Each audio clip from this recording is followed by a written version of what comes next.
เด้ออุยเด้อกินปลาแกงปลานี่อยู่เฮือนหนองคายนี่นะ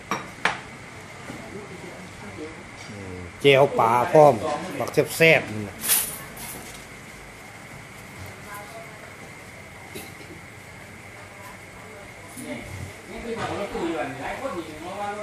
บ่ขี่รถเล่าเฮานี่ล่ะหลายคันอยู่นั่นหลายคันอยู่หลายคันอยู่รถไอ้ที่ว่าจะมันรถไอ้คนเดียวกับนางก็ไม่พอ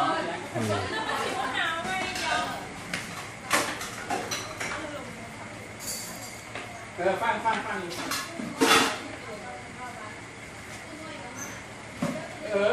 าแล้วว่า6 โมงเช้าบ่